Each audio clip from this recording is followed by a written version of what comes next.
নিজের কোনো মেমোরেবল ডেতে নিজের ফিলিংসগুলোকে এক্সপ্রেস করা যে এতটা কঠিন হয় সেটা আজকের ভিডিওতে ভয়েস ওভার না দিতে গেলে হয়তো আমি বুঝতেই পারতাম না। তো নমস্কার বন্ধুরা, নতুন আরও একটা ভিডিওতে তোমাদের সকলকে স্বাগত জানাই।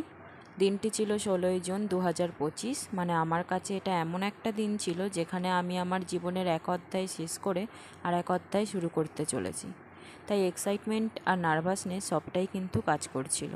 এখন ঘড়িতে বাজে হচ্ছে সকাল 6:30, কিন্তু সূর্যমামার টেম্পার দেখো এখন দিয়েই কেমন তুখর। আর সাথে আমাদের বাড়ির পেছনের এই গড়টায় দেখো কত ছোট ছোট মাছ জলে খেলে বেড়াচ্ছে। পাশের বাড়ির কাছে হনুমানও এসেছিল অনেক, ভাবলাম ক্যাপচার করি কিন্তু পারলাম না। আমি সবেমাত্র ঘুম দিয়ে উঠেছি তাই আমার চোখ মুখটা একটু ফোলা ফোলা লাগছে, কিন্তু পরে ঠিক হয়ে যাবে।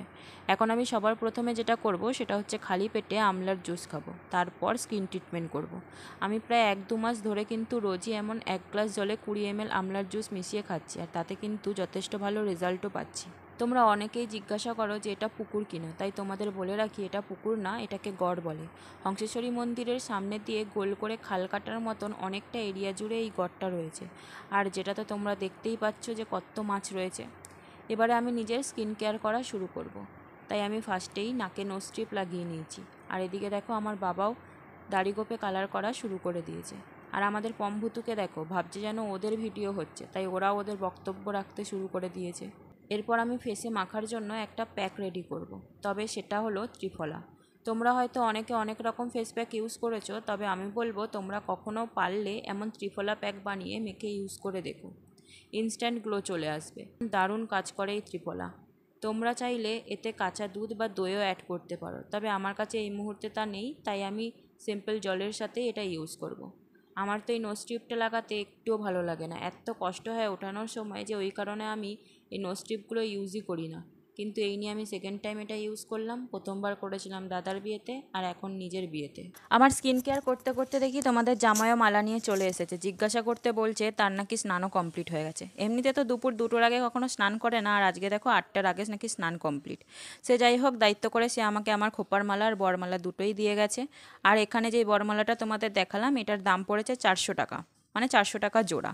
এটা আমরা 2 দিন আগেই বানানোর অর্ডার দিয়ে এসেছিলাম। দেন বাড়ি যাওয়ার সময় সে আবার বলে গেল আর মাত্র কিছুক্ষণ কিন্তু। এরপর আমি স্নান কমপ্লিট করে রেডি হওয়া শুরু করে দিয়েছি। আমি ফার্স্টে এই খোপা বেঁধে নিয়েছি, আর এই খোপাটা বাঁধতে পুরোপুরি হেল্প করেছে আমার বড় বোন, মানে আমার বড় মাসির মেয়ে।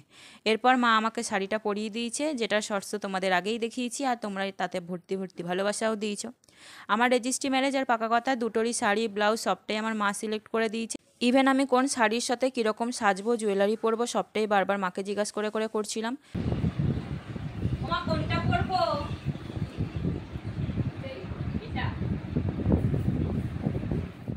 খুব একটা বেশি আমি সাজি না, তাই শুধু জুয়েলারিগুলোই পরেছিলাম আর হালকা করে লিপস্টিক করেছিলাম। এখানের সব গয়নাগুলোই যেগুলো দেখছো তোমরা, এগুলো সবটাই আমার মায়ের, আমি নিজে আলাদাভাবে আর কিছু কিনিনি। আর এই চুটটা পরার সময় ওটার পিনটা আমি কোথায় হারিয়ে ফেলেছি, তাই খুঁজে পাচ্ছিলাম না বলে বাবাকে বললাম আপাতত তুমি এটা বেঁধে দাও, যেটারও শর্টস আমি তোমাদের সাথে শেয়ার করেছিলাম, আর তাতেও তোমরা অনেক আমাকে ভর্তি ভর্তি ভালোবাসা দিয়েছো। ওদিকে আবার আমার বোন বলছে আমার মাথায় নাকি জুঁই ফুলের পোকা হাঁটছে, এই জুঁই ফুল মাথায় লাগালেই এটাই হয়। আর এই কথা বলতে বলতে দেখো আমি পুরো রেডি হয়ে গেছি, আর সবার আগে আমি আশীর্বাদ নেব এখন হনুমানজির কাছ থেকে। আমার দাদু মানে মায়ের বাবা মারা যাওয়ার পর থেকেই আমি হনুমানজিকেই দাদুর জায়গায় দেখি, সবটা শেয়ার করি, কারণ দাদুর সাথে আমার বন্ডিংটাও এরকমই ছিল, খুব ভালো। বাবা প্রণাম করে নি, আসো। তোমাকেও প্রণাম করব, বলছে আমাকে নিয়ে যাবে।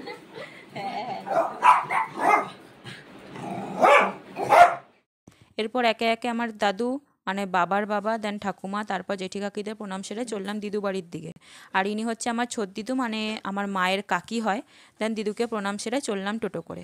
আমার বাড়ি থেকে তার বাড়ির ডিস্টেন্সও হচ্ছে টোটোতে মাত্র 5 মিনিট, মানে 5 মিনিটও হয়তো লাগে না, তো সেখান থেকেই সে উঠবে।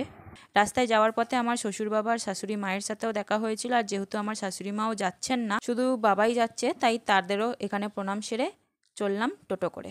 এরপর দেখতে দেখতে আমরা পৌঁছে গেলাম ম্যারেজ রেজিস্ট্রি অফিসারের বাড়িতে, মানে যার কাছে আমরা রেজিস্ট্রি করছি। এখানে এসে আমরা কিছু ফটোশ্যুট করেছি। আমার 2 বোন দুজনেই আমাদের অনেক অনেক ফটো তুলে দিয়েছে, তো তারই কিছু ক্লিপস আমি তোমাদের সাথে শেয়ার করছি, তোমরাও দেখে বলো আমাদের কেমন লাগছে। এরপরেই আমাদের রেজিস্ট্রির প্রসেস শুরু হয়ে গেছে, আর প্রথমেই আমাদের ছিল থাম্ব ভেরিফিকেশন। তো এখানে আমাদের 3জন সাক্ষীর প্রয়োজন ছিল, বলেছিল যে একজন যেন অবশ্যই আমাদের ফ্যামিলির অন্তর্গত হয়, তাই এখানে আমাদের 2 বাবা আর তার সাথে ওর পাশের বাড়ির এক দাদা আমাদের সাক্ষী দিয়েছে। আর এখানে ম্যারেজ রেজিস্ট্রি অফিসার তো আমার বাবাকে দেখে পুরো অবাক আর বারবার জিজ্ঞাসা করছিলেন যে তুমি সত্যি মেয়ের বাবা কিনা। তো যাই হোক, তারপর তোমাদের আমি দেখাই যে আমার রেজিস্ট্রির দিন কারা কারা উপস্থিত ছিল আমাদের এই দিনে। এখানে দেখো আমার দুই বোন সমানে ভিডিও করে যাচ্ছে, আমার বোন আর আমার বড় মাসির মেয়ে মানে আমার বড় বোন। ওরা দুজনে মিলেই কিন্তু পুরো ভিডিওটা করে, মানে পুরো ভিডিওর ক্রেডিটটাই কিন্তু ওদের। আমি যে তোমাদের সাথে ভিডিওটা শেয়ার করতে পারছি তার পুরো ক্রেডিটটাই ওদের, কারণ ওরা যদি ভিডিওটা না করতো তাহলে আমার পক্ষেও সম্ভব ছিল না সেদিন ভিডিও করা, বা তোমাদের জামাইয়ের পক্ষেও সম্ভব ছিল না সেদিন ভিডিও করা।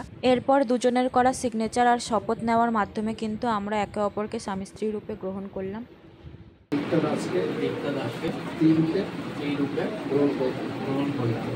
আমি দীপ্ত দাস আজ থেকে সুনীল বিশ্বাসকে স্বামী রূপে গ্রহণ করি।